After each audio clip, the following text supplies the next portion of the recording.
All right, it's party time. It's been a while, and I'm here. Now, you might see some weird things around me, like my cool sideburn fluff that is coming in nice and scraggly white because I need a haircut. Jealous much? Ooh, it's like a mix of beard hair and hair. It's weird. Today we're going to talk about an invasive species that I found to be super interesting when I was doing research for an unrelated topic, and that was livebearer disease. I was going down the rabbit hole, and I found a really cool website. And so I'm going to share that website with you guys and talk about it because I found it fascinating, which usually means everyone else won't find it fascinating because I nerd out on stuff most people don't.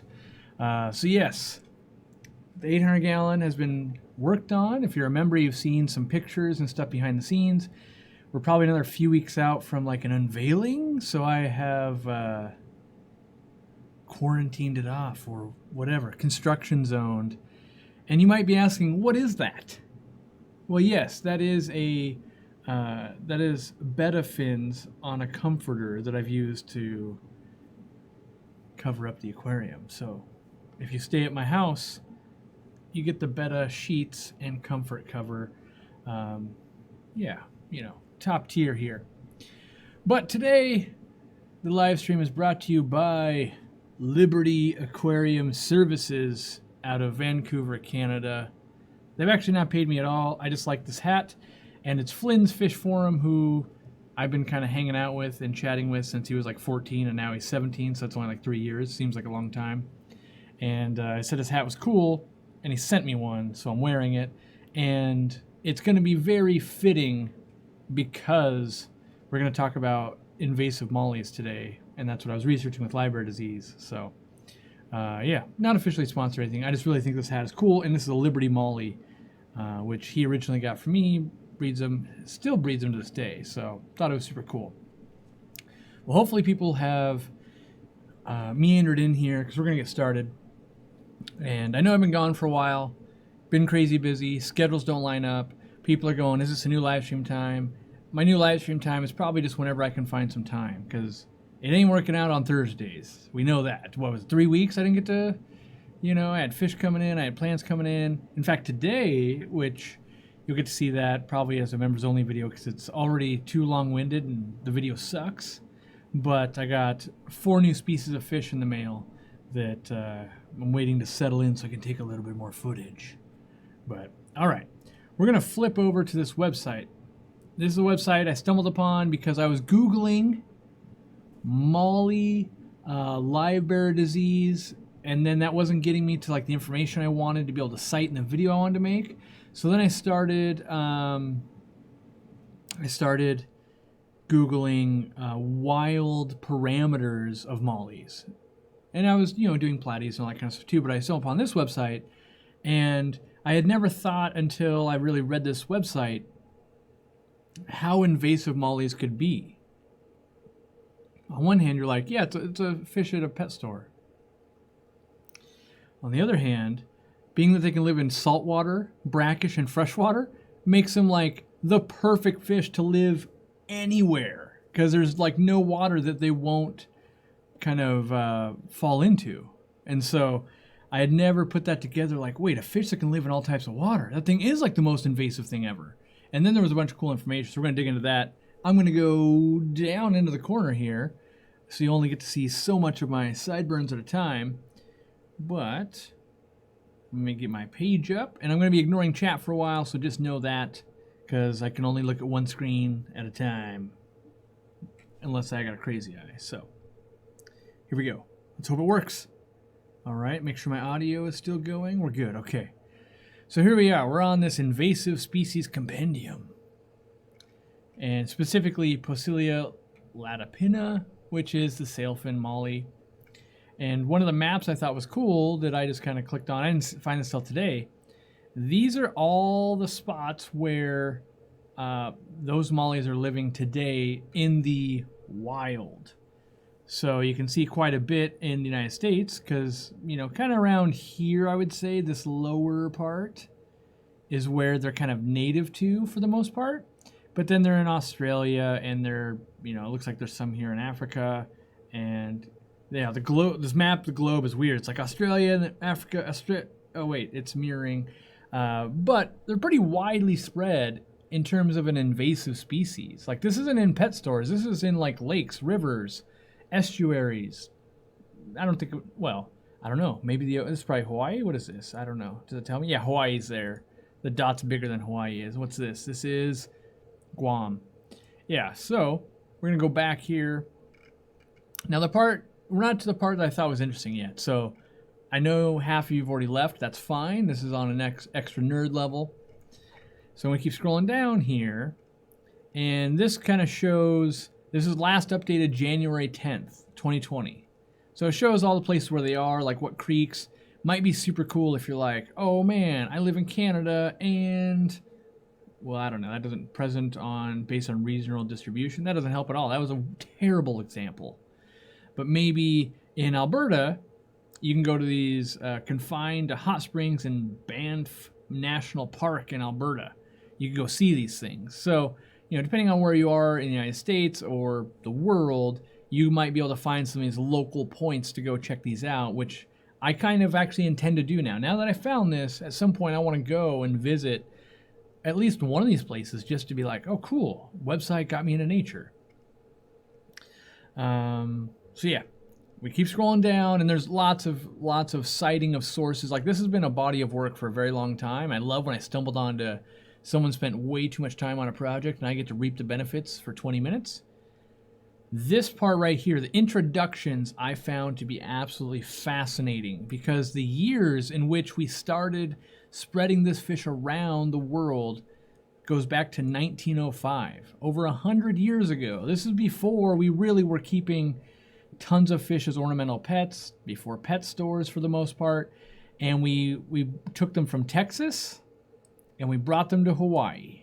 So that was the first time we intentionally moved them. And so the notes, it was for mosquito control, originally on all islands, but the range is decreasing. So that leads me to believe that maybe we're having some success kind of getting them out of some of the populations, or there's a natural predator, or as a worst case scenario would be a new invasive fish that is actually causing a problem. So that would be the worst case scenario. But then from there, we kind of go 9 years later, we take them from Hawaii to the Philippines for mosquito control. So at the time, we're thinking, oh yeah, let's just keep moving these things around and not have disease from mosquitoes. Perfectly good logic. Then it's not till 1960 where they make their way into Canada, and that's that Hot Springs Park. This comes from the pet trade. So that's where we as a hobbyist, we now have intervened. And I thought that was really important, because a lot of times it's perpetuated that the aquarium hobbyist is the problem. We're letting things out into the wild, and we're spreading invasive diseases, or not diseases, but fish and all that stuff. And we do. We are part of that problem, just as the hobby. But then there has been lots of things like mosquito fish and these mollies and Nile perch and tilapia and stuff, and some crayfish that have all been done with good intentions of controlling disease, providing food, things like that. So, for the first, let's say 50 years of molly spreading that's documented, it was for beneficial things and not from an accidental, like, hobbyist release. So the ones in Canada come from that pet trade. Someone goes, I don't need a fish tank anymore. Or even more nefarious of like, I love hanging out at these hot springs. I bet you these would live. Let me go put them there. Right? So then 9 years later, we get them introduced into 3 locations in Australia. Now, they don't have a documented reason. That could be a hobbyist. Could be someone, had a farm and, mosquitoes are eating up cows or whatever it is. Like, we don't have the source. And I like that. I like that a document like this isn't just guessing. If they don't have it confirmed one way or the other, they're remaining neutral. Of like, we don't know why, we just know kind of the year in which we can kind of trace it back when they started showing up, right? So if you live in Australia, you could go check that out, and maybe you can get some more info and let us know. And then, we scroll down here to 1983. That's fairly recent. That was the year I was born, right? In Saudi Arabia, they were introduced, but we don't know how. And we know that these are all natural reproducing. So they've made it in their ongoing colonies, if you will. So in this document, I did a bunch of reading, and there were definitely super cool call-outs. Let's see here. So, like, the molly itself is a commercial fish species in Australia, right? With a volume sold between 500,000 and 1 million fish just in Australia.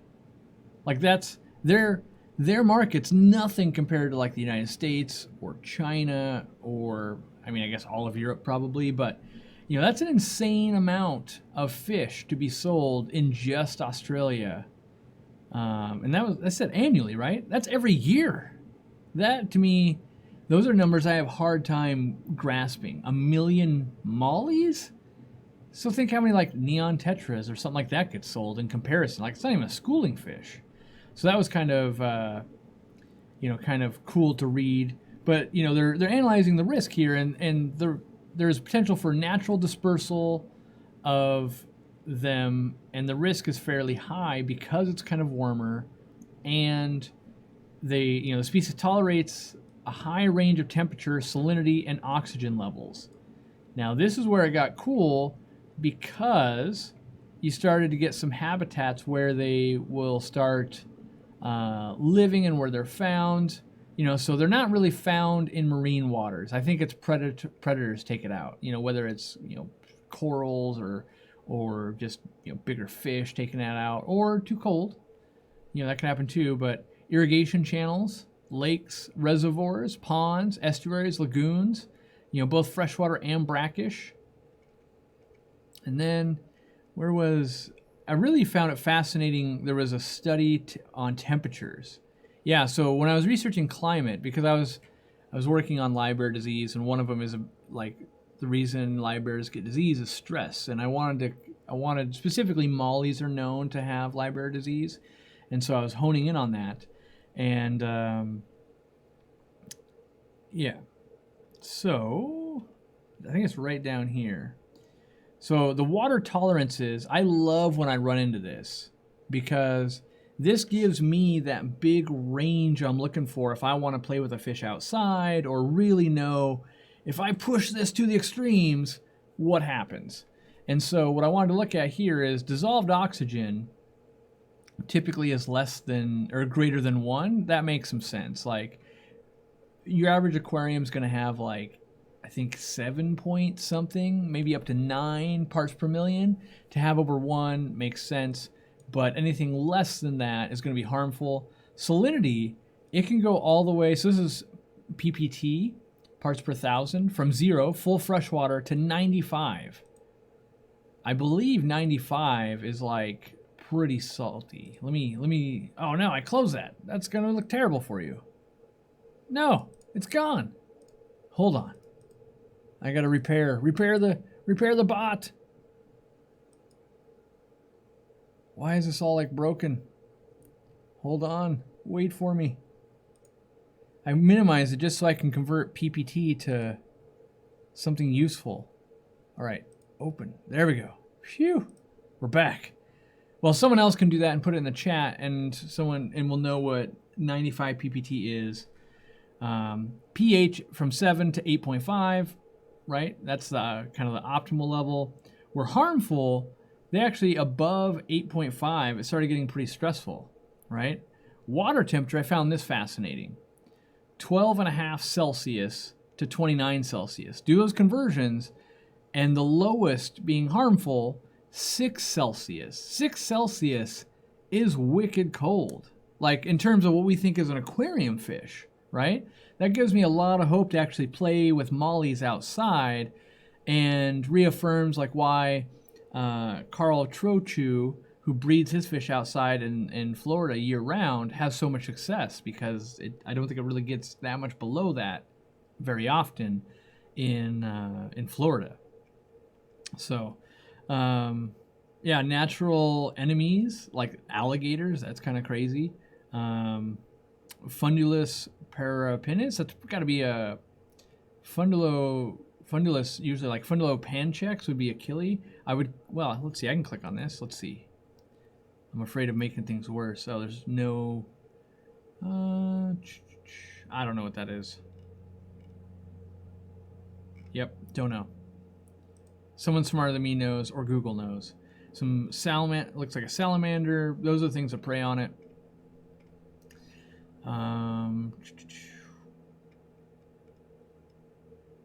Yeah, environmental impact studies. Ooh, so it's threatening a species, which this is another website, which the IUCN list, the red list, that's usually tracking threatened and endangered or extinct species. What I don't like about that website is they will infer things. So if you test, like if you went to a lake and you counted fish in 1995, and it was less fish than you had in 1985, they will say in 2020, we haven't been there to count in 25 years, but we will assume it is now endangered and the population has gone down. And sometimes when they finally go back, they go, oh, actually the population went up. And so it will lead us down a path of like, oh, how dare you keep this threatened or endangered fish when populations might be very big actually. And so that data, you know, I prefer, like with this data, when they don't know or they don't have a recent statistic, they leave it as blank, like it's actually unknown. And I think that's a very respectful thing, because I look for stuff like this and all these references and all these people doing this work, and this is as close to proof as I'm ever going to be able to get without visiting and counting and collecting and doing all this stuff myself. And so I like to think that, you know, these people that have done this have taken this to be a passion for them, and they're honestly trying to do honest, good work. And so I really enjoy that. And, you know, you could probably click into a bunch of these studies to get all of this stuff. You know, some would be paid and all of that. Like, you can see that there's a lot of cited sources in here. And yeah, I would encourage you guys to, you know, whoa, I zoomed in, track this website down and take a look at it and, you know, kind of poke around, see if you can find some other species you're interested in, or at least learn about even the mollies. And, you know, here's a little quick hit sheet. Proved to be invasive outside of its native range. So you take it out of a state it normally wasn't, it usually does well. It already has a broad native range. Abundant, so that means it's like breeding heavily in where it's native to. Highly adaptable for all those brackish and saltwater ranges. Capable of securing and ingesting a wide range of food. Yeah, they got kind of a big mouth on them. Benefits from human association. I wonder if that means like from the pet trade. They grow fast. They reproduce fast because they're live bearers. Gregarious. My brain, I feel like I know what that means, but I couldn't explain it. I feel like boisterous, outgoing, strong, healthy. I don't know. And then highly likely to be transported internationally deliberately. You know, there's a lot of fish out there, like the trout in my back waterways, or, you know, salmon. It's unlikely I'm going to go catch one and ship it to somewhere to keep as a pet. You know, like we would kill it, sell it, and eat it, right? But yeah, so I think there's a lot of... Wait, what is this? So there's economic value. We know it's for the worldwide trade, and I think I'm learning something right here. Stated that basically mollies are harvested for human consumption? In 2010, but no further details. I mean, a lot of small fish get kind of eaten like sardines in a lot of countries. So, interesting. I didn't think of like a food aspect of it. Oh yeah, here we go. I'm going to be validated with my fish nerdery. The Fundulus parvipinus is the Californian killifish. Validation is sweet when you're a nerd. So yes, previous Fundulo killifish nerdism helped me here. But yeah, environmental biological control, host of a pest. What does that mean? Like they bring disease with them? Maybe like parasites? They're definitely used in laboratories and research models. That's true. But yeah, I'd say that's like good enough for, you know, playing with that stuff. Getting hit up on the old messenger. Maybe I'm boring people. Nope, it's my mother and Randy showing me a picture of someone ordered 51 wonder shells. Can I show that picture? Let's see.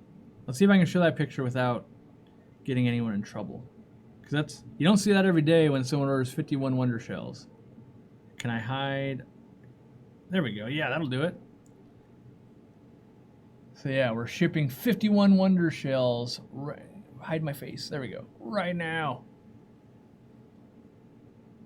What's happening behind me? Huh. It's the 800-gallon betta tank under construction. It's not actually going to be a betta because someone's going to hear that, and in 3 weeks, they're going to lose their minds when they're like, you said it was for bettas, and it's not. Gregorious means love to chant. I'd say that's kind of boisterous and outgoing. I didn't know that it technically meant that. I don't envision Molly's going like, you know, we want live brine shrimp or anything. So, yeah. Gregorious from Joel G. from New Zealand. Enjoys company. That makes more sense with that definition. Good on ya. All right, we got a new member apparently. Spencer Wheeler, thank you very much. And speaking of members, let me give my sales pitch. My sales pitch today will be, by being a member, you will get all the behind-the-scenes content that is not good enough for the main channel. So that means it's really terrible, and it's unedited, and in general, not fit for human consumption. But this live stream today is kind of like the perfect example of what you would get in the members section, where it's pretty dry, you gotta be really nerdy, you really gotta appreciate mollies and invasive species to enjoy it. So yes, but you also get a heads up sometimes when we get new products. So one time when we got the pink flamingo crypt, we gave a heads up to members. Yesterday when we got the ZISS brine shrimp hatcher, which I don't know, I can't keep straight what I show the general public and what members get to see. So you guys, I think, saw it too when we were hatching out of it, because I've been doing YouTube stories and all of that. And yeah, so now we have them right here. The Artemia blender. Yes, I didn't get to name this product because I would not have named a brine shrimp hatchery a blender. But I will show you that we do have the 2.0 L version. Only Aquarium Co-op has the 2.0. Oh, wait a second. That just means it holds 2 liters. All right, everyone's got this version. Dang it. But we do actually have one improvement because we did test this for like a year, and we helped on prototypes and gave feedback and all that stuff.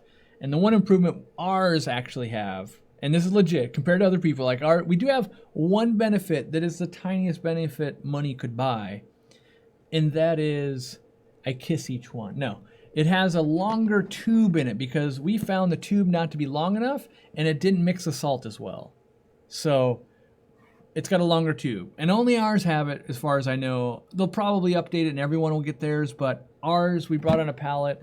We were the first ones. We demanded it because we were having to hot rod. Dean hot rodded his, Randy hot rodded his, I had to hot rod mine, and we're like, everyone needs this modification, and it's going to cost you guys like another 2 cents to give this much more of rigid tubing. So ours will ship with that. You guys will have to wait for our super secret brine shrimp eggs. We're working on those, and our super secret brine shrimp salt. And yeah, I think we might have lobbied for a couple more pieces in here too.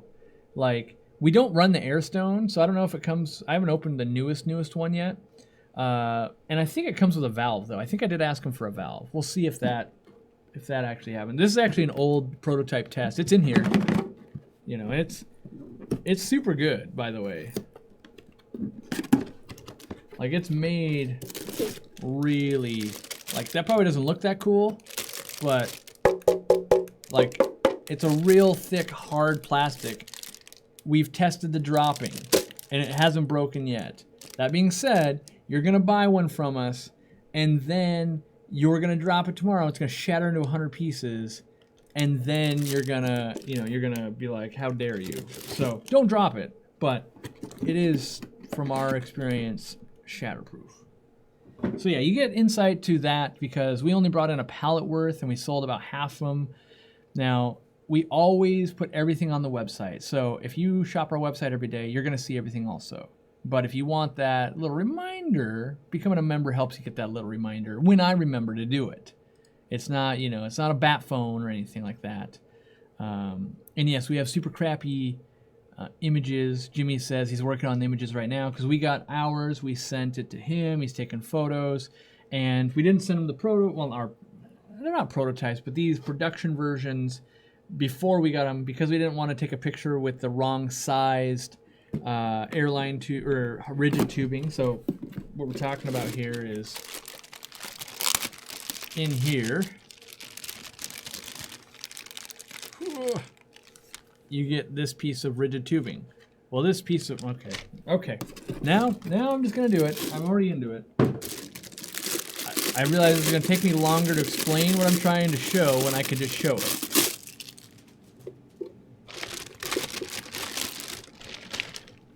All right.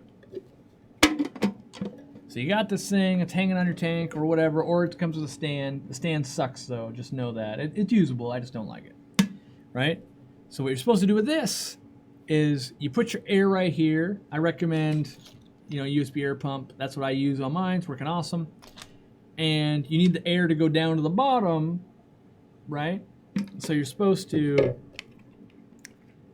take a little piece of airline tubing and basically do that, right? The problem is it doesn't go to the bottom. So when you put that salt down there, it takes forever and a day to dissolve. Well, if you have a longer tube, and we like it so the tube goes all the way down to like right here, then it really gets your salt flowing and all that.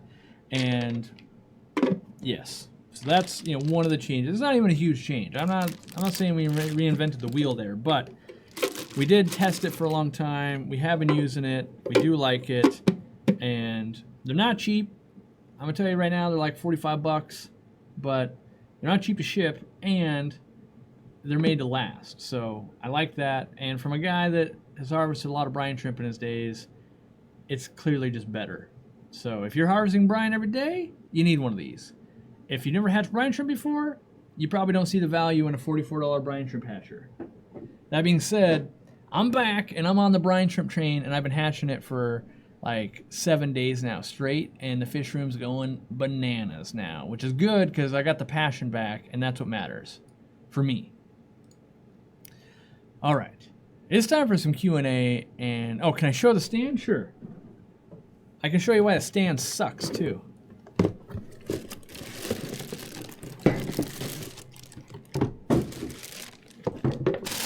Oh gosh.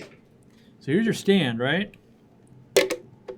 And there's your holder installed. You gotta have like tiny kid hands to get in there, because what you don't know, let me find, wait, it's inside. What you don't know yet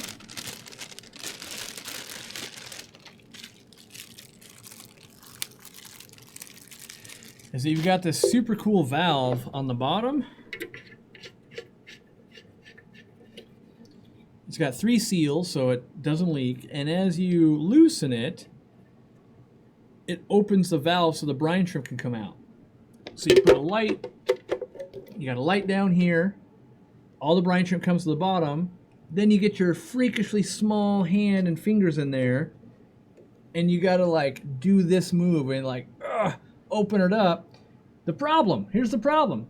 The minute you open that up, it's coming out on your hand. So you can't even come in from that side. You gotta have like a cup or something there that can only be that far off the ground or off the table. So you gotta come in from the side and try this like Austin Powers turning move. right? Now, if you have seen maybe the members videos, or I mean, I know I filmed it, I just don't know if it's come out yet. I've shown you the rack that we have, that we made, Dean made me off of our ideas, and it hangs. Now it hangs right over my sink, and so I can open it up, drain it into my collection cup, and then just let it drain the rest of the way into the sink. Then I rinse it, give it a good old rinse, and boom, set it back up, doing it. So yeah, it's not the worst, and it would work. It just, like, it's not great. It's real, and this part is great. The hanging on an aquarium is super good. You can hang it on the outside, you can hang it on the inside if you want to use the heated water on the inside to do it. You can hang it on, like, we hung it on a 2x4 essentially.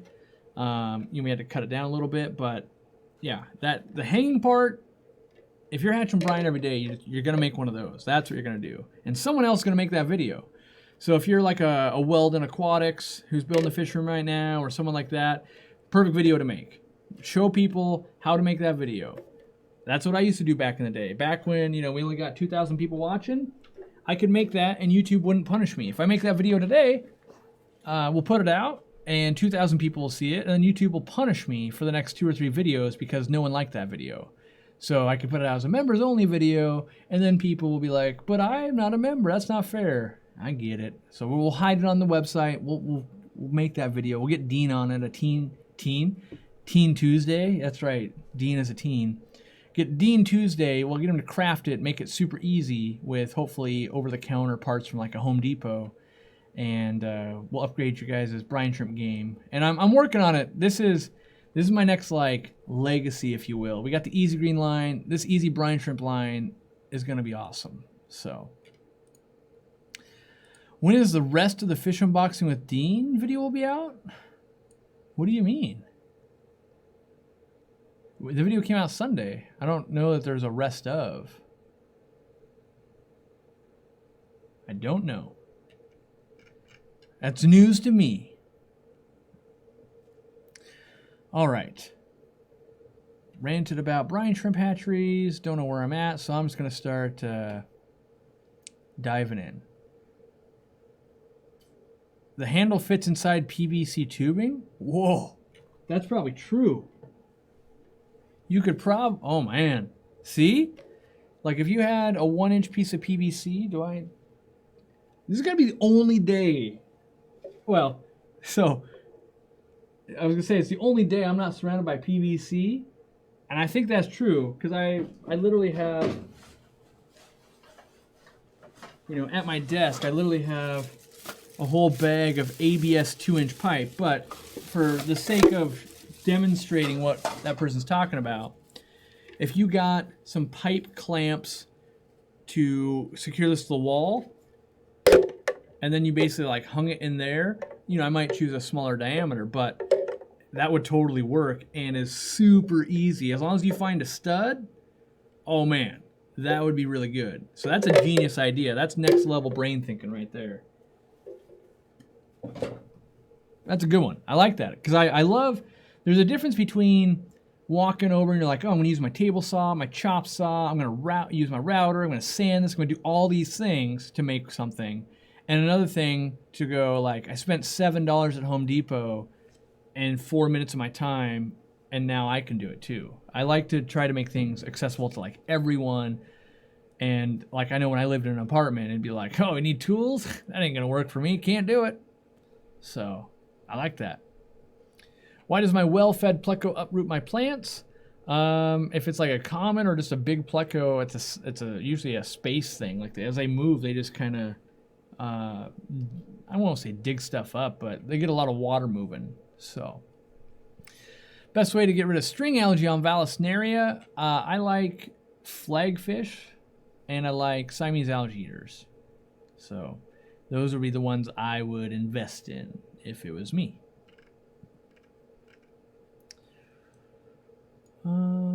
What new Easy Green? I don't know. I don't know what new Easy Green.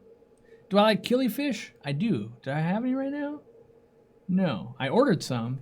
I've noticed that I feel like golden wonder killies are kind of missing from the hobby right now. I haven't really been seeing them in stores. I haven't been seeing them on wholesale lists, and that's a great fish that I like. I like that big yellow color, and I'm starting to play with like bigger fish, I guess. I don't want to say bigger fish, but you know, if I want to do like Congo tetras, if I want to do Serpe tetras, tiger barbs, all that kind of stuff, I'm going, what can I put up top that's something that I haven't just done a million times? And it's like, oh, I haven't done golden wonder killies in a long time. They're easy to breed. The color's super cool. You don't see yellow a lot. And so we're trying to import some right now, because right now the fish lists, not a lot of fish are coming to the United States. And so when we go to order fish, it's like, do you want this fish you don't want, or do you want this fish you don't want? It's like, ugh. So we're going to try to import ourselves, which means bringing in big numbers, taking on lots of risk and extra quarantine. But now that we have limited capacity at the store, so our retail store is open again, but we're limiting it to up to one party of two.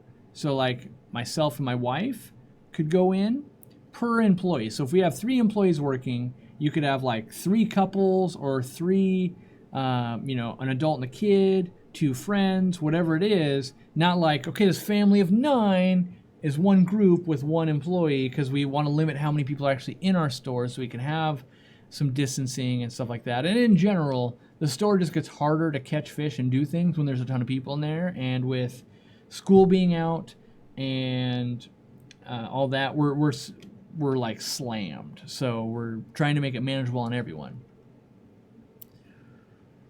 An Aquarium Co-op heater. We were talking about it just the other day. I was talking about it with Dean, and from the time I start, I believe it's at least a 2-year process to get the quality controls done that I would like to do. So the QA/QC process, I think it's at least 2 years of my own eyeballs playing with something, and then if we have to make any adjustment to it, it's another 2 years. So that's not a project I'm taking on right now, but if I saw the perfect heater and it was an option to me tomorrow, I would start on it. But I'm not actively going to seek that out yet. It's on a to-do list of 4 billion to-do things. All right. Ooh, Flynn's is in the house. Yes, he is Liberty Aquarium Services with super cool hats. I mean, it's a freaking molly that's got multiple colors. Like, it's super cool. I really like this hat. Not even just like Flynn's my friend. Like, legit, just like this hat. Like, it's a really cool fish hat. Maybe Flynn's got to go into business of just making fish hats instead of, instead of cleaning aquariums. I desperately want to find a way, and this is true, by the way.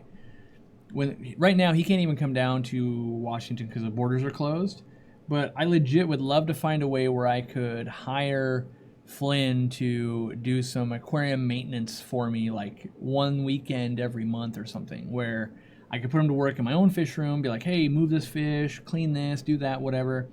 Have him do maintenance at the warehouse and have him do maintenance at the store. I think that would be super cool to do that. Kind of have him come down, and then I don't know how he like stays in a hotel or something. I don't know how that part works yet, but I think it would be cool to have someone help, because what I've found in the last couple of years, if I don't have someone with me to share the time with while doing aquarium stuff, I never make time for it. So like with Dean, if Dean says, oh, I'm going to be over on Saturday now becomes 12 to 15 hours of fish room time.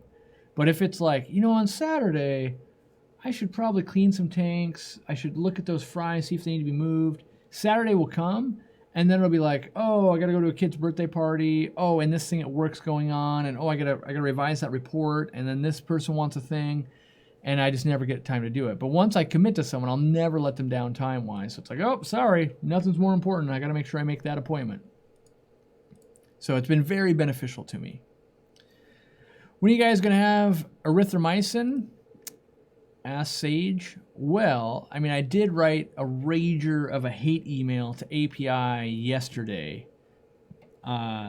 They claim because of COVID, they don't have erythromycin, and they won't have it until at least mid-July. Now, I know that Fritz, do I have it? What is this? That's not it.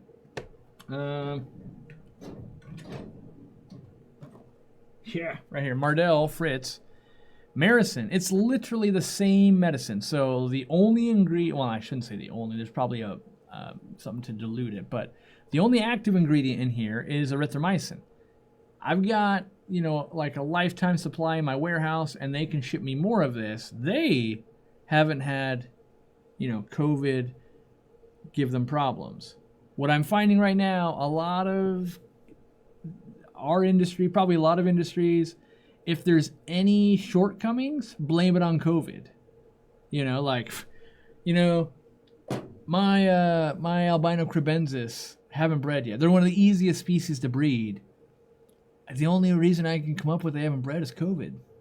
Like, it's just, companies are just using that far too often instead of just going like, well, our buyer was asleep at the wheel, and then there was there was some trouble because of flights to get that chemical in, but they've been out since December.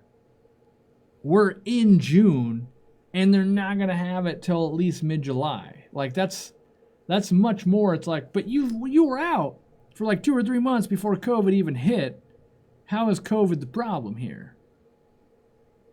So there's stuff like that just, it fires me up and irritates me. Just tell me the answer of Jerry in accounting really screwed up on this one. That's where we're at. Because that's what I'll do that. I'll be like, you know what?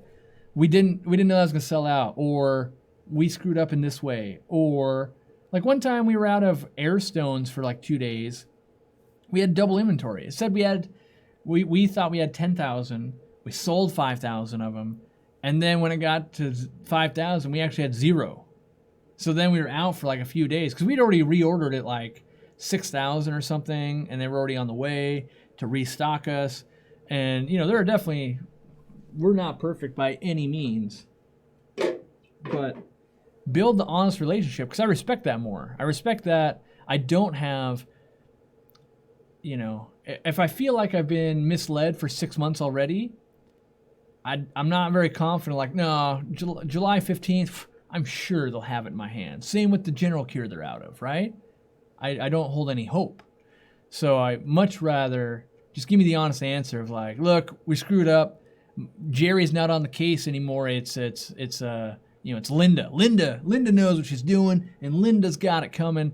She says it'll be here the 15th. It is her only job to worry about that. And it's oh, all right. Yeah, let's all right, Linda. Linda's going to do it.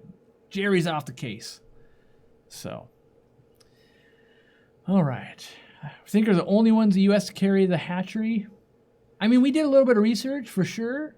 I don't remember seeing it pop up, but almost never are we the only ones doing something. I can promise you we were the first ones to test it. And I know that when we talk about stuff, other people bring stuff on board. There's probably someone out there that's a smaller website doing it, and my hat's off to them. Support them as well.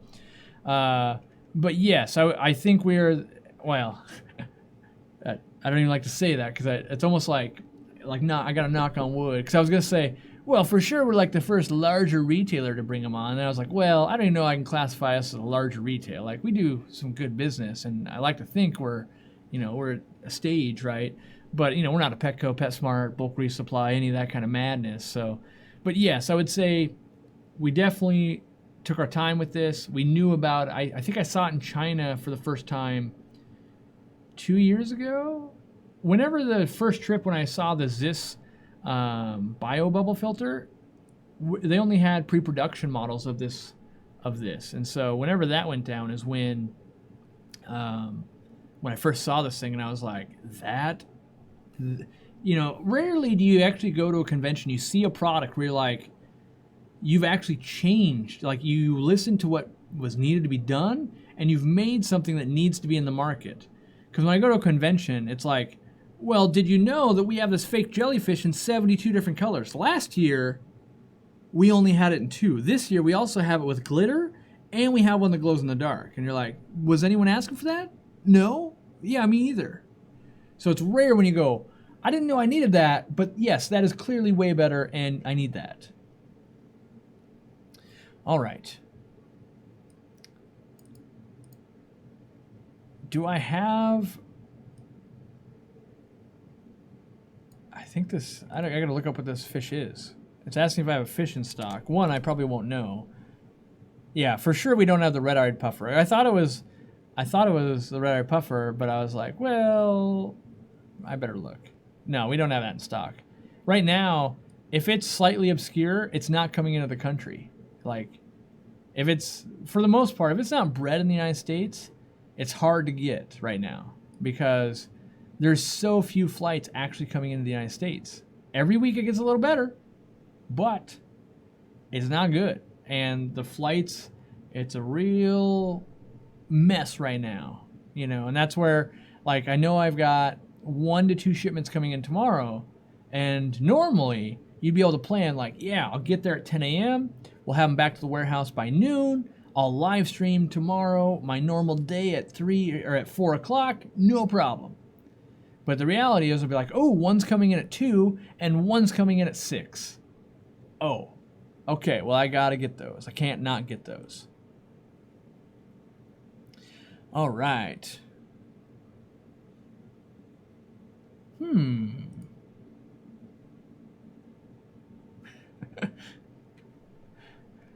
Got everyone in the world messaging me right now.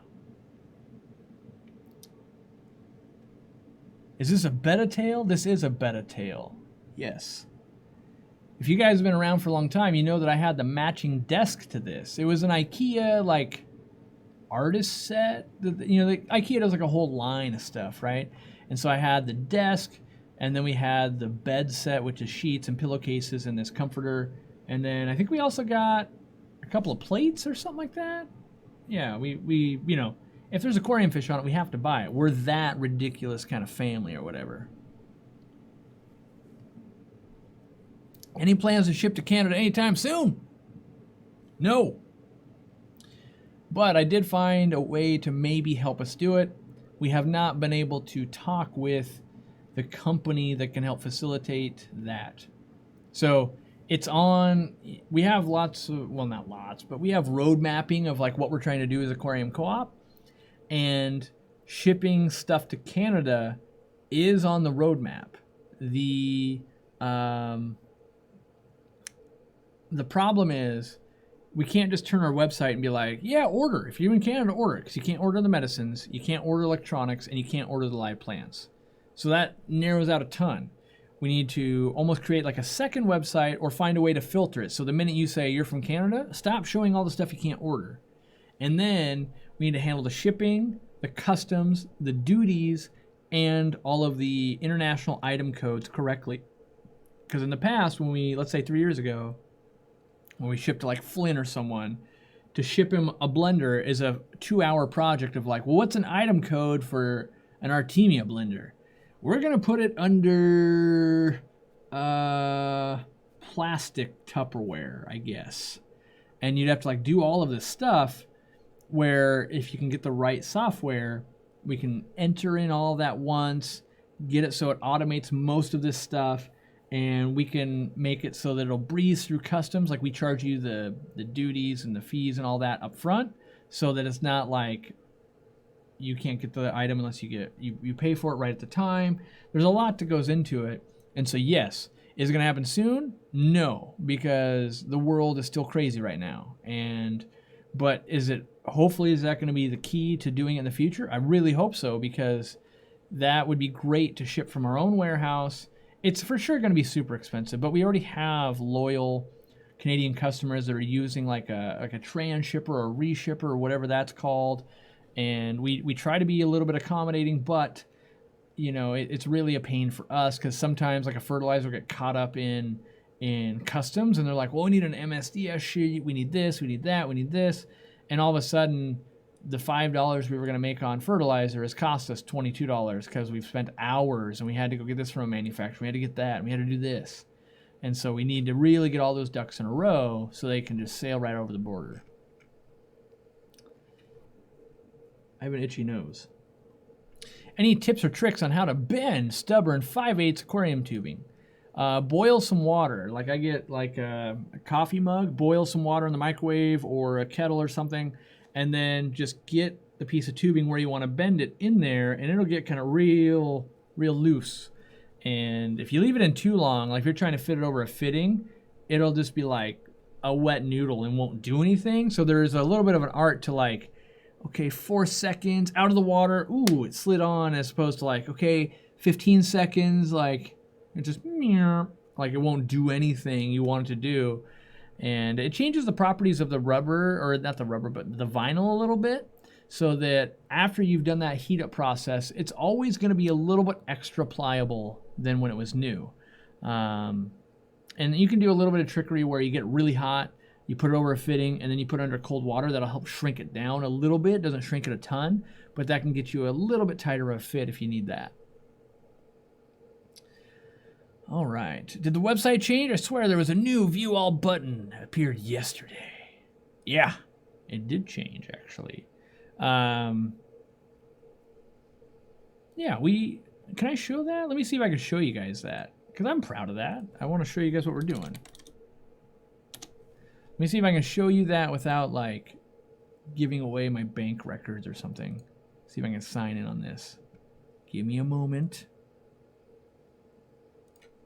Gotta log in. Yeah, here we go. We're getting there. We're getting there. And we're gonna go to here. Perfect. And we're gonna go to here. And we're gonna hope this works.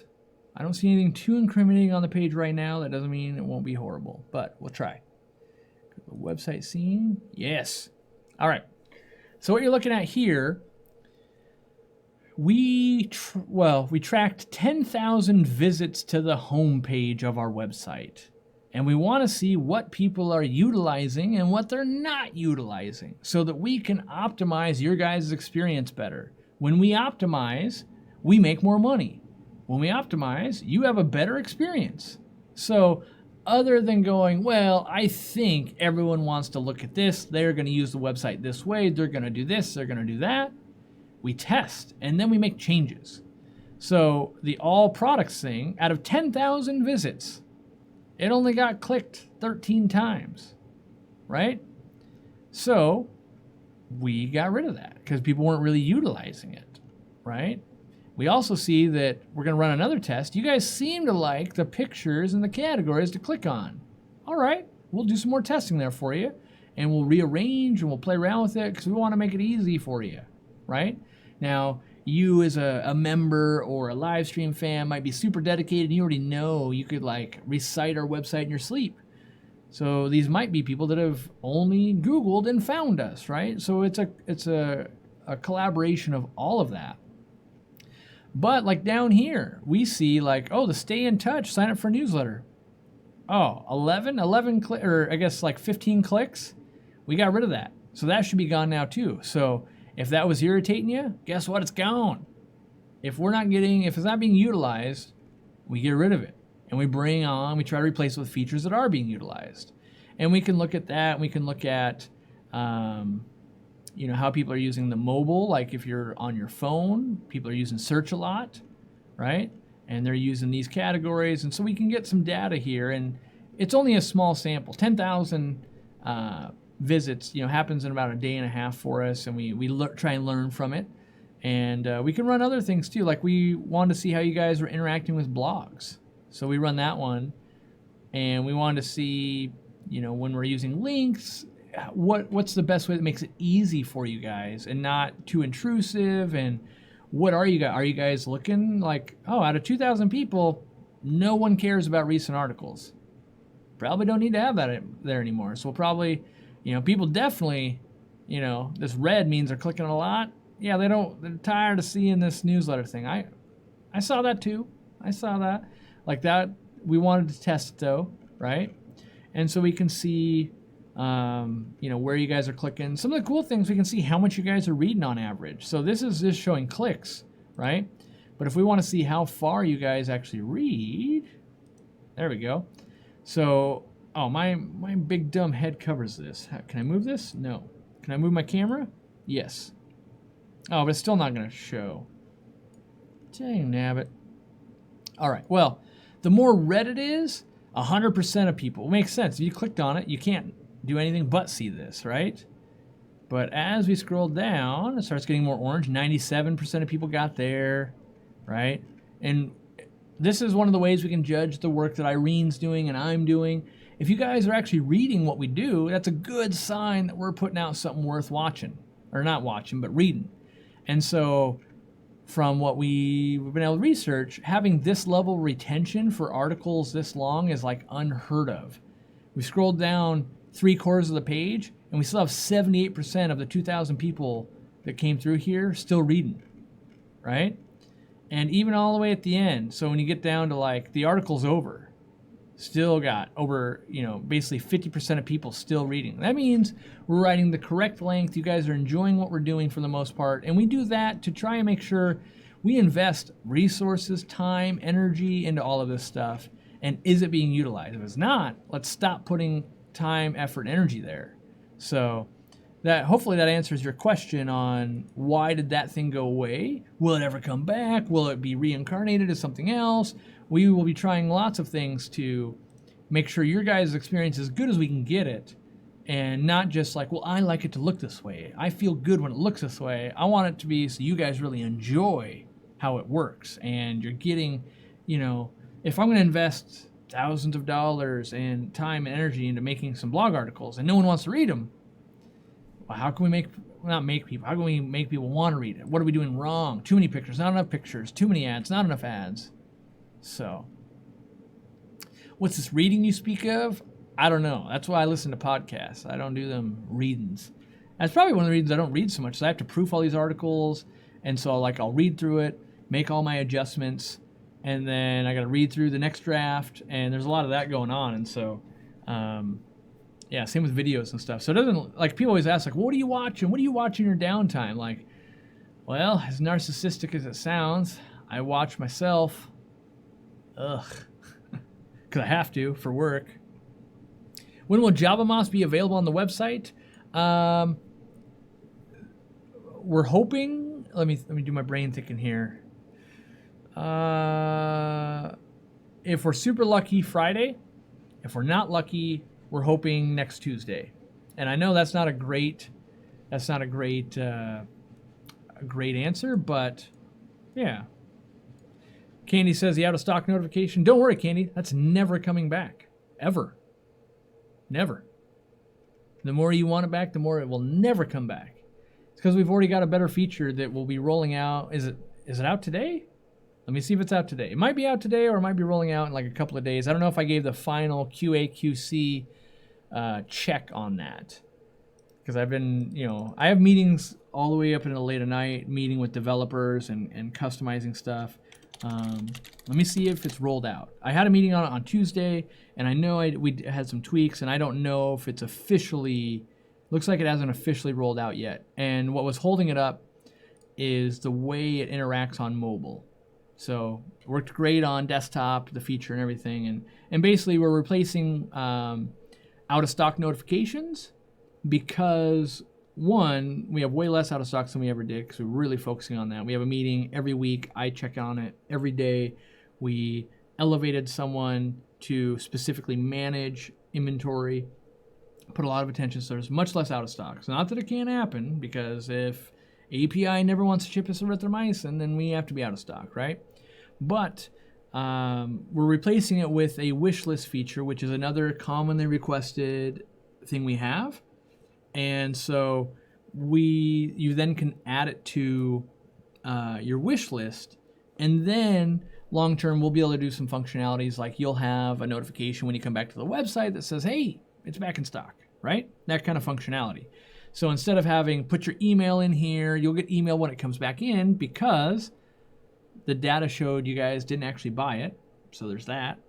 And two, we don't have to run multiple things. They're going to accomplish the same thing. So if you're used to shopping on Amazon, maybe you add a bunch of things to cart, you get to the cart and you go, oh my gosh, I can't spend $300 today, and you hit the save for later button. All that functionality is coming to our website, and you'll be able to save it for later. Maybe you're planning an aquarium, you're going, hey, I'm going to set up a tank next week, and I'm interested in all these items. You can now hit save for later. They'll live in a list, And then when your paycheck rolls in, or you've decided, yep, I'm going to build that tank, you then can go, ooh, add these items back to the cart. I want to check out and work on that. So it's gone forever, and what's coming back is a new, better, improved version of that. But it might not be here till tomorrow. Like we never push things faster than we want to go, because I don't want to just create like a nightmare for Candy. Like she's chomping at the bit to get out of stock notifications back for sure, but we don't want to put something out where it just makes problems. Like things are broken now, so we're trying to really avoid that. All right.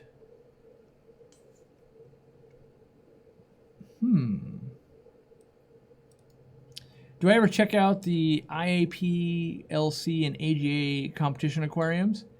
I look at them, but what I don't like about it is, depending on who's judging, is who wins. Like so if someone thinks that Dutch aquascaping is all the rage and they think that looks really cool, that's what wins, you know. And depending on how the judges lean, and some people, you know, like, oh, that's totally a 2016 style and all of that. And it's, you know, it's like judging art. You either like it or you don't. And, you know, you can cite some, you know, the golden rule and different things, but it's, I don't know. I find it comes and goes. Like I would wager that I could take pictures from 2010 to 2020, put them in a lineup, take away the dates and the names, and then poll the general public, and radically different things would win compared to what was picked as the winner of that year. Because it's like, oh, in 2010, Dragonstone was brand new. It's the coolest thing we ever seen. And then, oh, in 2016, we saw people building structures of Dragonstone that came out of the tank. Oh, in 2018, we saw that now the cool thing was to have your tank be off level and have rocks and stuff coming outside the tank. And so you get these like trends and nuances that go through, and they do well. And then it becomes like, that was last year's stuff. What are you doing that's new? Oh, I'm a traditional judge. And so do I like to look at them? Yes, because I do think they're really cool. And it's always cool to go, wow, that person has created like a photograph underwater. That's super cool. But I just think, you know, it's too opinionated of like, well, I don't really like that one. And then one, I'm putting down someone's work they put a lot of time into, and that sucks. And then two, there's going to be someone, you know, oh, you're wrong. That thing's the coolest one. Like, you're right. It is really cool. And that's one of the problems is when you're judging stuff that's all really ranked high and super cool, there is no losers. Like, they're all amazing. So you're purely, and that's what the top levels get down to. They take points away for, like, one time I watched them do it at like the Aquatic Experience, and they're like, yeah, that's not the right, you know, that fish can't live long term in that aquarium, so they don't win. You know, it's like, well, but yes, we're making a moment in time. This scape only lives for this weekend, you know? So it's like, you know, define the rules a little better. Does it have to be fully sustainable? Like, that's way different than gotta look good, you know, and in these competitions, this has to look good for a picture, right? But yes, I do think it's cool. Is there a shortage of moss in general? A lot of shops seem to be out of less common mosses like weeping.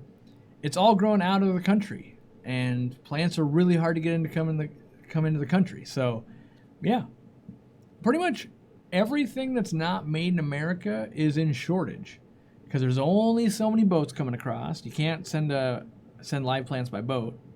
There's very limited planes coming across, and so we pay more than we've ever had to pay to get stuff here, and it's not guaranteed. We place a plant order for overseas, and the response is it'll be there sometime in the next month because they have to wait for a flight opening to happen, and then it's like trying to buy a house where you have to enter in a bidding situation. So it's like, oh, you asked for $200,000. I bid 225. Well, someone's already bid 250. Oh, 275, 300, 350. It's like, why didn't we just start at 350,000 if that's what you wanted? Kind of the same thing. Like, there's flights that are there, but it's like not even a first come first served basis. It's like you didn't call that day and get it booked, you don't get to fly.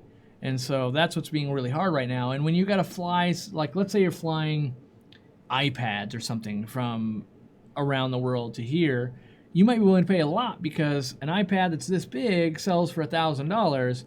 My 5 plants that's this big only sells for $40. And so you get outbid by electronic companies and anything that's like high value. They're willing to pay more to fly it across than maybe like a little old fish store like me.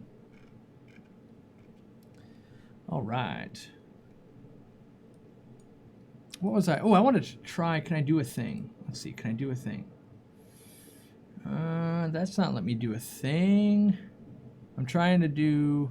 I should have a new feature. Let's see if I can do it, though. How could I do it? Looking. Still looking. Well, I can promote merchandise. I'll do that. Let's see. What do you guys... You guys should buy this discus shirt. And can I pin it? Yeah, I'm pinning it. Haha. So buy that shirt if you want to. If you don't, don't. But I do like them. I'm supposed to be able to poll you guys. Like, let's see, that's I can insert an ad. You guys don't want that. Not doing that. Create a highlight video. There's no highlights to be had here.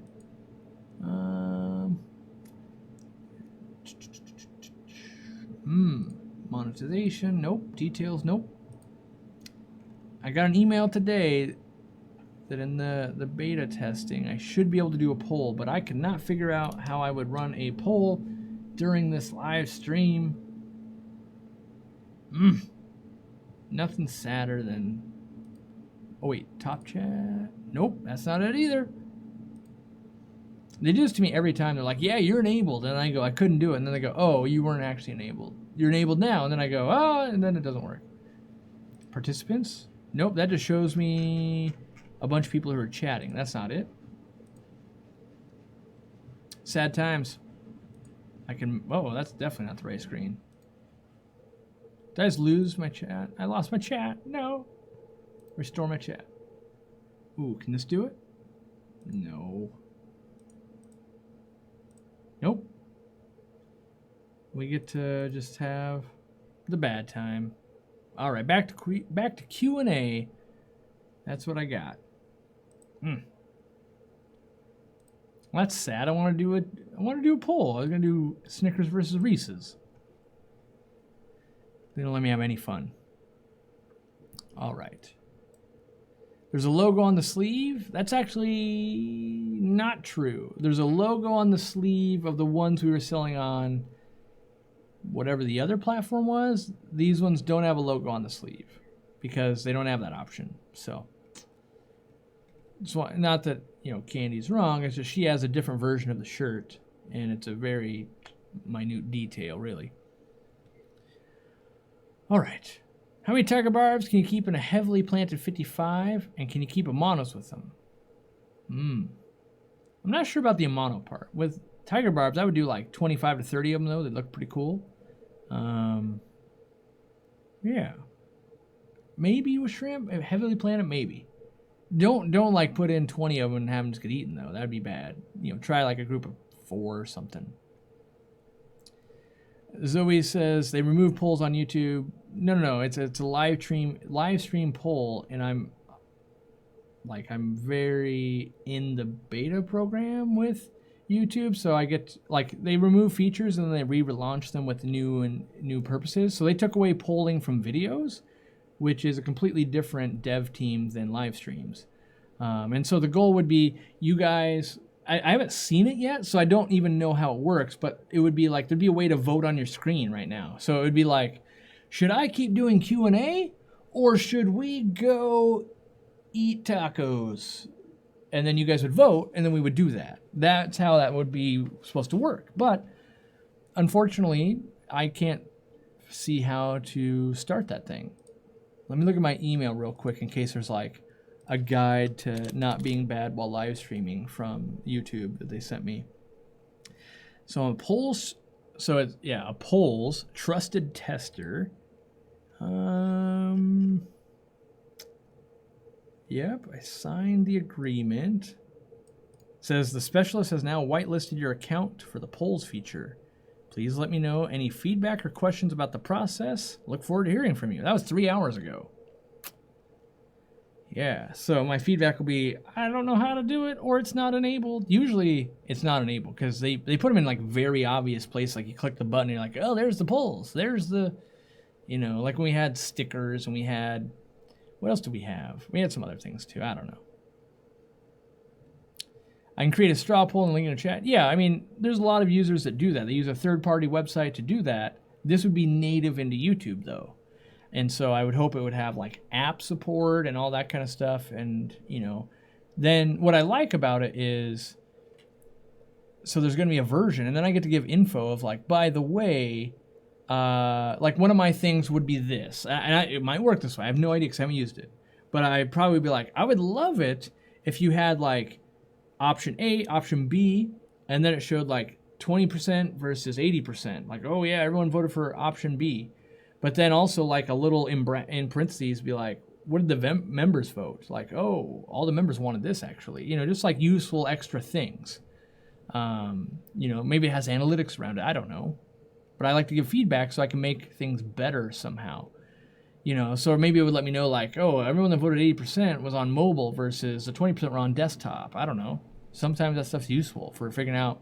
Or like with a straw poll, it might not work out very well if someone's on their TV, but maybe they'll have that functionality on the TV with the YouTube app of like, you know, click the OK button and it votes yes. Click the mute button and it clicks no. I don't know. All right. Do you hope to resume fish-based travel by next year? South America collection trips. Yes, I am very much so longing to go do some fishy stuff. I really want to go to Singapore. I want to visit Ryo in Japan / Singapore. Those seem like fun trips. I am wanting to go visit the Amazon Research Center. So I'm hoping that Peru is back on track. They're having a real hard time with COVID right now. Yes, so do I want to travel? Yes. I really want to go back to Israel as well. I was talking with AquaPros yesterday about when it warms up a little bit more, I want to go play around in the creeks and lakes and rivers down in Oregon and find more crayfish like we did with Chris Lukup. In general, just want to get, like, been cooped up in the house for like a long time at this point. And I don't love the travel part of it, but I do love the new experience and learning. I am really enjoying playing in the fish room. You know, I kind of went a little crazy and ordered a lot of fish. So it was 4 new species today. Got 3 new species last week. We're putting in new backgrounds. We're doing a lot, put new lighting in. Well, I changed it a little bit. Hatching live brine every day. And so I'm really enjoying being the hobbyist, like that part, where once I go back into travel mode, I don't really get to be the hobbyist anymore. All right. Thank you for the new people becoming members. I appreciate that. I wonder, there's someone that's got to become a Murphy soon. Because the Murphy, I think, is what we have being the 2-year mark. I haven't seen one show up yet, but it's got to be. What's Candy on? I know Candy's been around. Oh, what? It doesn't show me how long? I don't know. Why does my stuff... I'm always the last to know anything. Would I ever franchise Aquarium Co-op? They need to improve this feature. I would love to be able to pin the comments way easier than that. But would I ever franchise Aquarium Co-op? To the right person, to Dean, I would. To like employees that work for me right now, if they had the right business head for it, I would consider it. But if someone was like, hey, I got $500,000 and I want the Aquarium Co-op blessing, I would be like, nope. Nope. Don't want any part of that. Nope, and right out of that. Yeah, there's a lot. I would say there's a lot of stores that are modeling after us, and they will buy a lot of the products we buy. They want to buy directly from us and that kind of stuff. And I'm more open to trying to help with that. But like, you still got to be your own thing, right? Like I don't want to get caught up in any, like if they're doing bad stuff or anything like that. So it's definitely, you know, it's a risky thing. And I don't want to just like, oh man, we got 700 stores now. You know, like I don't have any time right now. I have one fish store and one online business and a YouTube channel. I can only imagine, like, did you know the Kentucky store is like flooding right now? Did you know this thing's going on in Maine? Like, oh no, the fire marshal's super angry at you in it's Wisconsin. It's like, oh, what am I gonna do? Like that stuff's already going on, and I only have one retail store, so I don't think I could pull it off. All right. Am I upping a new store somewhere in the world when I hit 1 million subs? Definitely not. If anything, I'm retiring. No. I mean, well, I am planning an exit strategy for YouTube. Can I pin that one easily? Yeah. So like Irene put out a video. I find it hilarious that a lot of people didn't know Irene works for Aquarium Co-Op, a gamer's wife, or a girl talks fish. She's been working for us since like last October, right? And we've never hit it or anything. And she writes all the blog articles, and she obviously makes videos for her channel. But we want, I really think she makes, I honestly, this is 100% true. I believe Irene makes better videos than I do. Now, in my own personal opinion, I believe I have more experience with fish and traveling the world and that kind of stuff. But when it comes to putting content together and structuring it and making it teachable and all of that, I think she is really good at that. And the way she does that is a different teaching style than I do. And so it's been in the works for a long time of, like, I think we need multiple like personalities on the channel to, like, my goal is to be like the education source and all of that. And so I want to make it so it's not 100% reliant on me. Like if I was to get sick or something was to happen, or I got to go pick up fish and do all that kind of stuff, and then it's like, well, there's no live stream this week. Like if we can vary the content we're doing, it makes it so we're more robust. And so we're introducing Irene to the channel, and not everyone's going to like everything. So like just because, you know, growing up, let's say I watched MTV, right? Just because I watched MTV doesn't mean I loved every show that was on there, right? But there would be one, oh, I like this, I don't like that, I would tune in for this, I wouldn't tune in for that. But overall, you know, you kind of knew what they were doing. And same thing, like, you know, we're here to educate, and we're here to talk about kind of community fish, freshwater aquariums, live plants, all of that realm, breeding fish. Dean, you know, I've got an offer to Dean at the moment. All he's got to do is ink the deal, and he'll be an official Aquarium Co-op. I guess at that point he'd be a contractor. So we're working on that. I mean, he's been helping me with stuff here, and I think it's just literally like we've been busy and he hasn't actually signed the paperwork. But once that is, we'll have him, and that what that does, that allows, you know, it allows better planning for the future. Like, oh yeah, okay, so when I'm thinking about going to Japan and Singapore, do I bring Dean? Do I bring Randy? Do I bring Jimmy? You know, like, so it allows planning and better content. And then while I'm there, it's like, ooh, should I have Dean do a live stream? If Dean stays, he could do a live stream on a Thursday probably. We could teach him how to do that while I'm overseas. And so it'll be a better user experience for you guys. And then, you know, at some point, I'm going to want to take a break. We're 5 years straight on YouTube, and there's going to be a point where, you know what, I would love to not be on YouTube for 6 months, and then I would come back super invigorated of like, oh my gosh, you know, like I have this daydream of like, all right, I could disappear for like 6 months, and when I come back, be like, oh, by the way, I built a fish farm, and then have like content for years again. And be passionate about it and be like loving it. But, you know, something like that on the level I'm thinking of, like it would require us to move, it would require building stuff, infrastructure, all that kind of stuff. It would be a full-time job where I couldn't be like, well, I know that the crew with the drainage lines is supposed to show up on Thursday, but I got a live stream, so we're going to have to schedule that differently. And so to make some of those bigger things I'm daydreaming of happen, at some point I gotta have the infrastructure to pull that off. So Irene is super smart. Yes, I mean, by education she's an electrical engineer. So, you know, she is smart, she's educated, she's well spoken, and got a good head on her shoulders. So, you know, great addition to the team by all means. Like, no complaints on my end at all. And so I'm excited to bring more videos from her, and you know, it's in general. And I've got some other stuff too that, you know, we've inked the deal. I don't know why I've never said ink the deal in my life, and now I've said it twice in the same 30 minutes. But I've got some other things that are actually like concrete now that are going to be super exciting when I get to announce them, but haven't announced it yet. So I'm playing a real long game right now because I haven't traveled. I've had a lot of time to build relationships, work on things, and just, you know, make sure we're steady in everything we do, whether it's making content, whether it's answering emails, whether it's shipping stuff. Been working on it pretty hard, so it's all good stuff though. All right, dokie.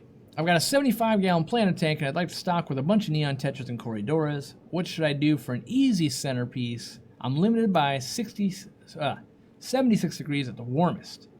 I think most fish will work in that, so I don't think the temperature is like that problematic for you.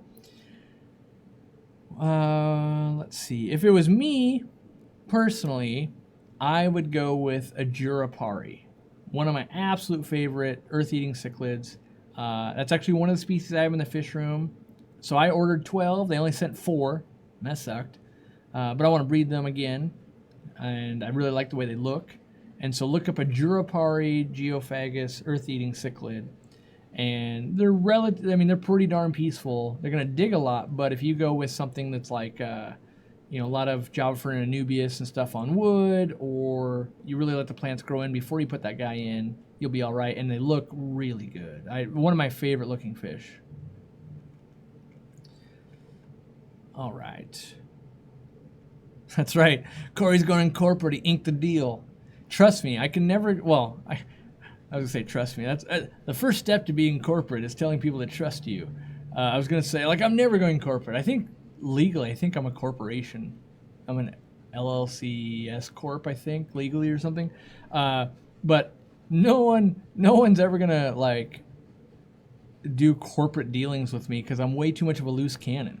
Like, because I'm true to, because you guys fund what we do, you guys buy from us, you guys are members, you guys super chat, you do all that. Because we're funded by the public, I can pretty much say and do whatever I want and not be like, well, if I make API angry, they're not going to give me a sponsorship deal like they, you know, like, because I don't have that going on, right? So, and same thing, like, technically I'm sponsored by Extreme. Well, they give me 3 things of fish food a month, and like I don't really have anything to lose there. So if I was like, I hate Extreme, which obviously I really like their food, but you know, I'd be like, okay, I lose $30 in fish food a month. It's not like a, you know, like, oh, how am I gonna pay my bills? It's just some free fish food. I just saw the Flora Fluval tank at a local fish store. Have I heard about them? Good or bad? They come with a CO2 kit, small Fluval Planet Square Light. I think they're like the year 2020 version of the Fluval EBIs or EBIs, which used to be little shrimp kits. And they were good back then. They used to come with a background. I don't know if the new one comes with a background, but in general, as much as I love to hate on Fluval, their products are pretty well polished. So outside of the fact that they have bad fulfillment rates and they're really slow at their job, what the end products are really good. Like, they hold up, their warranties are great, the company stands behind them. Like, that's why I still work with them, because it's like, well, you know, it's like your favorite restaurant. They might be slow to serve you, but the food tastes so good you're willing to put up with it. And that's kind of the relationship with Fluval, of like, all right, you know, I don't like having to wait, but you know, when it does get here, it's pretty darn good. So yeah, I would stand behind what they do.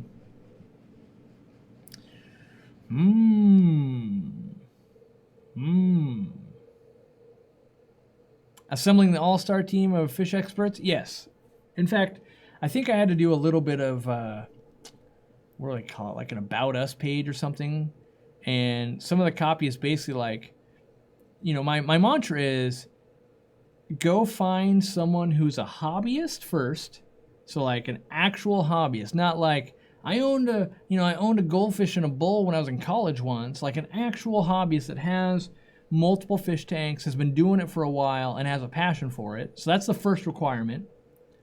Then apply them, like find the right person that has the skill set I need. So like Randy had a fish room and works in supply chain management and logistics for Amazon. That was a perfect thing. Needle in a haystack to find. Like, how often are you going to find someone with that level of expertise that has a fish room? Not all the time. That lived in Washington on top of all of that. Irene, same thing. Was used to writing blog articles and doing all of that, and that's a service I needed, and also has multiple aquariums and has been doing it for a long time and had her own YouTube channel. Like, that's a needle in a haystack. How'd I get Jimmy? Jimmy was a fish YouTuber that I hired on. How did I find Dean? Well, Dean is a super hobbyist, and we're teaching him, not teaching him because he's good on camera, but, getting him more involved in videos and that kind of stuff. There's another person we've hired on that's in the hobby. It's going to be at a, kind of a higher level, not higher level, I don't know if that's the right term, but in a position at the company that is done well as well. Robert, the store manager, hobbyist and customer for a long time. He at one point was managing a Little Caesars and that kind of stuff. And now we take the skill and the love of fish and hobby and his management experience, and he manages an Aquarium Co-Op retail store, right? So that's how I hire people. Now there's like entry level jobs where like we just need someone to pick and pack your orders. They don't have to be 100% diehard hobbyist, but as you kind of move up in structure in the company, we really need that. So when someone's making a decision about something, what would the hobbyist think? When someone's just doing a process, they don't need to know like, well, when I ship 51 Wonder Shells, what does the hobbyist think of that? But at a higher level, we need to think like, okay, 51 Wonder Shells, what are we thinking? How do we get these in bulk? We need a bulk pack to sell this person. Like, that's what I'm thinking. I'm going, okay, we've seen this happen before. We need to find a way to sell in bulk. We need to find. And so we're, a lot of the brains that are in the hobby and have some of that actionable space in their job goes, okay, let's start working on that. Let's start working on making this, like Dean. One of the best things Dean brings to us is not only is he a gifted breeder, he happens to be great on camera. Those are good things. But in the past, he was always entrepreneurial and made products. So he used to build houses. So that's a trait that's nice. He's got, he used to do a lot of slot car racing and stuff. And he was used to having different parts and cars and stuff made in China. And then his company would sell them. So he's got a lot of this like research and development and analytical brain. And so a lot of stuff like the brine shrimp eggs, that almost everything we develop, we also have Dean go, like Dean will go like, go break this thing, go play with this thing, Dean. He won't have any idea how much it costs. He won't have any idea other than like, he'll bring back his own unbiased opinion of like, wish it did a thing. Can it do that? What about this? I tried this thingy too. What about that? And so we get a whole nother look to products and stuff with him. Same with fish foods, all that kind of stuff. Joel's another good one. Like, so he, has his own fish channel. Corvus Oskin, you did Tank Talk with me for quite a while, and then he in a previous career was licensed and bonded contractor to build stuff, and he is kind of, this is like, for lack of a better term, like a maintenance guy, but he ends up building racks and CO2 systems and a lot of that stuff for the warehouse, where and building all kinds of stuff. And so again, that's a skill set. And then we've got hobbyist aspect. When you merge those two together, I believe we get something that is really magical, So that's what I'm always out there looking for. I'm looking for, how do we find the person that has the skill we want for business, but still has that passion for aquariums and fish and all of that. And I think so far it's never steered me wrong. Like because usually if people are into the hobby, they're aware of what we do, They know our ethics and our principles and how we treat our employees and the customers and all that, and they want to be a part of it. They're like, yes, let me help push my hobby, my passion in that right direction. So it's been amazing. Can I recommend a highlight lighting setup, brand, and product for a planet tank? I'm considering the Phoenix 24/7. What other light and products do I recommend? I recommend the Fluval 3.0. It's got a wicked good warranty. The Phoenix Planet 24/7. Warranty not nearly as good. I believe it's 6 months currently. I don't know the price point on it, so that being said, take that with a grain of salt. And in general, the Phoenix as a company, they don't worry nearly as much about quality control and life expectancy of a product and all that kind of stuff that you would like. And so I find that to be especially important when you're buying like a $200 light. I really, like, if I was to sell that light, which I don't, and this is why, I really got to be confident that in 2 or 3 years, you're still using that light and you're still happy with it. Not, in the past when we were selling Phoenix lights, and we still do sell Stingrays because I don't want to say lucked out, but that build of that is perfect. It's almost never does something go wrong. So the warranty is a non-issue. But on the other lights, too often it'd be like, oh, month 7, that thing burned out. And then they'd be like, oh, well, you could pay, ship it to us. We'll try and fix it, charge you for the fix, and then ship it back. And the turnaround time's 2 or 3 weeks. Meanwhile, your plants are dying. That wasn't a viable solution, I found. And so, like with Fluval, if something goes bad and you buy it from us, let's say in 17 months, it craps out on you. You email us, Candy responds, goes, hey, take a little video showing us how it doesn't work, and then we're going to ship you one that day or the next day, and you'll get it. You don't got to ship the other one back. You don't got to do any of that kind of stuff, and Fluval will credit it to us. That's the deal we have worked out, because we don't want your plants dying. We don't want other stuff like that going on for you. We want ease. Like, this thing should have never broken to begin with. Let's not penalize the customer by making them ship it back, prove it, then we'll wait, we'll ship it when we receive it, and all of that. Like, if it broke, it broke.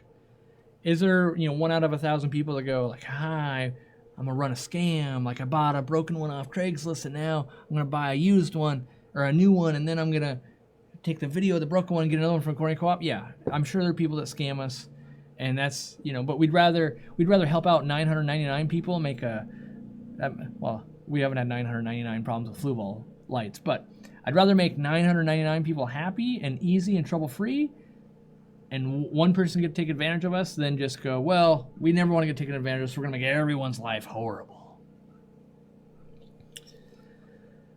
Ooh, Scott ordered the Wonder Shells. 51 to get free shipping. I ordered them as I am setting up 12 more cubes for breeding shrimp and fish breeding. All right. Friday, go to the neighborhood, kids. That sounds awesome. My dog is losing its mind outside right now. The neighbors must be trolling it somehow. What do I think I'd be doing career-wise if it wasn't for Aquarium Co-Op? I strongly considered becoming a male nurse. That was one. I do like, I feel like I could have worked at a retirement home. I like working with the elderly. I like working with the disabled as well. But I don't know where my career would have actually taken me. I think if I didn't get into Aquarium Co-Op, where I would actually be right now is probably working at a grocery store. Because at the time when we were making that transition to open Aquarium Co-Op, my wife had a great job with Winco. Benefits were amazing. Pay was great. Job was stable. All of that. And it would have been like, why don't I do that? I could go there and manage the produce section or something. And that's a very common theme at Winco where she worked, is like one person get a job, they would treat their employees pretty well, and the other person would start working there. But then things started changing, and they got rid of like different programs, and it got more stringent, and like stuff like that happens, right? But I think that's where I would have ended up, because that would have been the path of least resistance. And in fact, before I worked at the fish store, my first fish store job, I'd applied to a grocery store and gotten the job as a checker, and but they're out, like, then they cut back on hours, so I actually never worked there. I had the uniforms, but they never actually scheduled me a shift. And after like 5 weeks of them telling me like, next week we'll find time on the schedule, that's when I went and started, I donated time at the fish store because I was like, well, I kind of like quasi have a job. Like I did all the paperwork, like legit, I'm on payroll and everything, but I'm not getting paid. And so I was like, well, I'll just go donate time and earn some fish credit at the fish store. And then like as that grocery job never materialized and the fish store did, then I started getting paid there like after like 3 months and worked there and ended up managing that place at the, by the end of the 5 years. That's what kind of led the whole start my own store, and here we are today. So I think the grocery store was the most likely thing, and that goes back to my grandma. My grandma worked at a grocery store for like, I don't know, like 4 billion years, at least 20 plus. And yeah, so I mean, maybe my family is predisposed to like appreciating grocery store workers more. I don't know. It just seemed like I really enjoy routine, repetition, dependability, all of those kinds of things. So I think that would have lent itself well to what I would do. Is that a new Mabu puffer light? No, that right there is a super creepy. You can see his teeth and his eyes right there and there. That is the metal Mabu Murphy, and I can never remember the guy's name, and I feel super bad every time. So guy that made the stand, you're awesome, and you do. I was talking about how I want to get together and like have lunch with you or show my appreciation in some real way, because you've only ever done cool things for me and never once even asked for anything in return or even like reached out to me. And I appreciate you putting yourself out there. So, and I feel like I can't remember your name, and so I look super bad, and I apologize for that. But he made a stand for it, so now it sits up, and he made it so that we could put it on a light. I haven't found a great light to put it on and kind of illuminate it yet. And so I think his name is actually Jason. Someone, I think his name is Jason. Anyway, so yeah, and, there's crap on the table from us working on this tank, and, a little bit more to come. Jason Livingston. Yes. I knew it was Jason, didn't remember the Livingston part. Candy knows everything. Yeah. Candy is like the aquatic phone book, I swear. She'll know it all. Oh, hold on. It's crooked. It's supposed to be mounted in its fins. Let me try that. Okay, see? When you get the person that makes something, you learn. You learn something.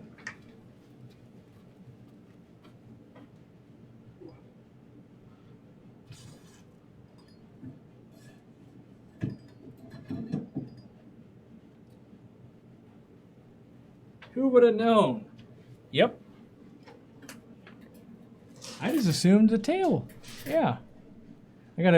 See, this is what you guys don't get to see. I get to spend time off camera going, look at that glare. It doesn't display well. And then I go, oop. And then I come back over here and I look and I go, dang it. Oop. And I keep doing that until it displays perfectly on camera. That's all the good stuff you guys don't get to. If you become a member, I just film myself doing that. Tweak, nope. That's what you got in store for a members only live stream. I just sit here and work on stuff in silence. Every once in a while I kind of go, and I click really loud on the keyboard. That's all I do. All right. Can you please give some tips on how to gain your fish's trust? Food is a good motivator. Not having lights on above you. So if you can turn off room lights and make your aquarium be the most bright thing in the room so you're not creating shadows, that helps a little bit. But I haven't really done a lot of testing to go it took me 17 days to gain his trust. But those are the tips I know to make him less skittish, and you being the one that feeds, that usually builds a bond.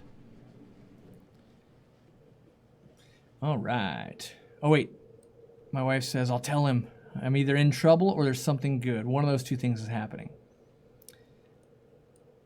All right.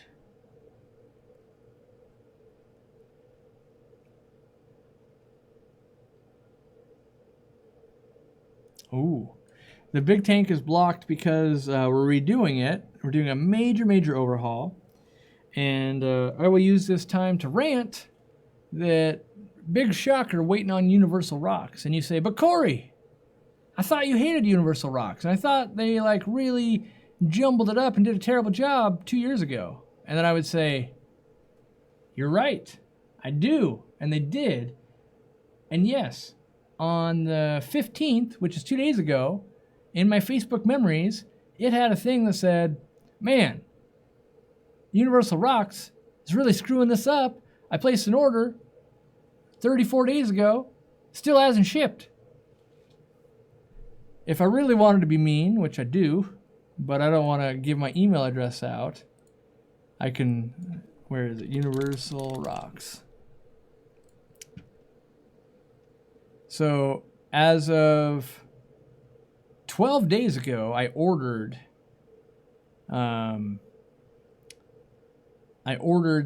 the thing I want for there. And they say your order will be processed in 20 to 48 hours and you should receive it within 10 to 14 business days. Right? Technically, it's in the time frame still, but I emailed on Monday going, hey, I haven't seen any like shipping confirmation or anything. What's going on? Oh, actually, no, I emailed Sunday. They got back to me Monday and they said, oh, we plan to have this order shipped today. Once the shipment is booked, you'll automatically get a tracking information. Then I email them the next day. I go, hey, I didn't see anything come through. And then they say, oh, it was too late to book the freight shipment to your order yesterday. By the time everything was ready, it'll be booked to leave today. I'll email you the tracking number once they pick it up. Well, guess what? That was yesterday at 7 a.m. It's today, which is Wednesday, at 4 p.m. There's no email, no tracking number. It's not the great way to do business when you're like, don't worry, I got you. I'll get you tomorrow. Or like, no, I'll get you today, and then you don't. And then tomorrow comes and you don't. And then I'm gonna email again, and I know someone's sitting on the other side of the monitor going, this guy is such a pain in the butt. But don't tell me you're gonna do something, then don't do it. You're much better off going, I'm gonna try to get it shipped this week. I don't know, man. If you don't hear me by next Monday, at least then I've got like a time frame of like, okay, things are moving slow. Like I know I'm moving slow. Yeah. So am I happy with them? No. But they have a specific, they've got that background we use from Amazon. We bought that. Dean loves it. I love it. And when you ship it from Amazon, guess what? You get the Amazon experience. When you go and you buy something from Universal Rocks, guess what? You get the Universal Rocks experience. And it doesn't rock. It sucks. So there's that fun. So this gets to stay like all under construction zoned until Universal Rocks decides it wants to do its job. Hopefully that'll be soon, because Dean and I are chomping at the bit. I want to plant this thing. I want to get all the bells and whistles. I've got the 6 dogs I have to train. They're going to live in there. I mean, there's all kinds of stuff. We got the habit trail going on top filled with hamsters. All of it's waiting on Universal Rocks, and they don't even know. I have 12 young clown loaches and 2 adult angels in a 100-gallon tank. My clowns are always hiding. Can they be afraid of the angels? I mean, they could. I don't think that's the case. Young clowns in general, very skittish. As they mature, they typically become more outgoing. So, yeah. Okie dokie.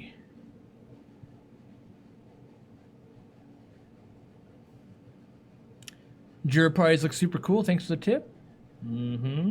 They are super cool. Yeah, good thing we don't run our customer service that way. Yes. And honestly, it's because of companies like that why I'm like a tyrant when it comes to our customer service of like, I wouldn't be happy with that. Like, and I get it. Like, there's COVID going on. There's lots of stuff going on right now. And again, it comes to like, just be straight with me. Like, if you had a guy that called out sick or whatever, and you can't make my product and it's going to be delayed by 3 days, just say, hey, I had a guy, got sick. We're not going to ship that till Tuesday next week. Oh, okay. Like, why can't businesses be honest instead of like, I mean, we're literally on 3 days now of like, I'm going to ship it today, and then you don't. That's the problem. So, yeah,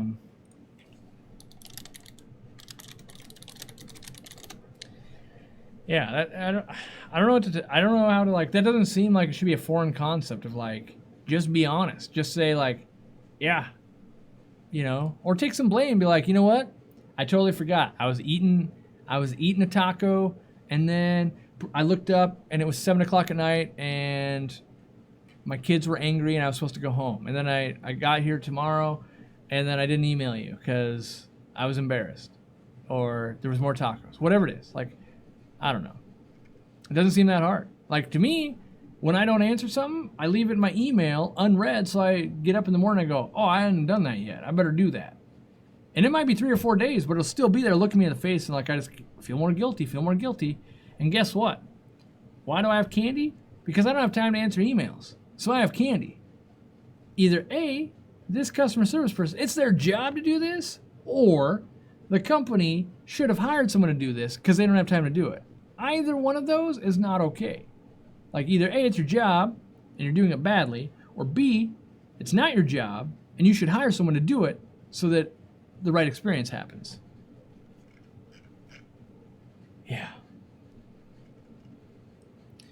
So S1 says each lie should be a discount. So, one, I don't believe they're lying. I don't think they're like sitting there going, just keep lying to this guy. I think it's, I generally believe most people have best intentions of like, yeah, I'll do that. I'll get to that, right? And I believe them.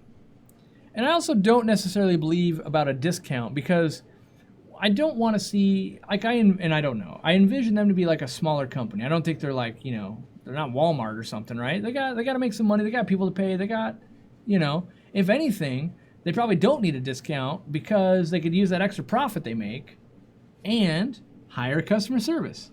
Now, I will qualify this with, I feel like I've ordered a lot, and just as someone who places, like the total was $1,800. So it's not just like I spent $100 and they're like, I'm not getting around to it.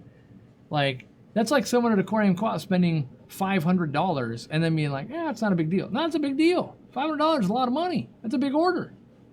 And I feel like, and maybe $1,800 isn't a big order, but, you know, to me it feels like it. And so you'd think of anything like, oh, this guy just spent $1,800. Let's make sure, like, they're not shipping it. They have to have it picked up and they put it on a pallet. So it's like, it's a big deal. And maybe it's just a pain in the butt and they don't like it. Maybe that's, you know, maybe that's the thing. Well, I just got word that I have people waiting for me in my other room.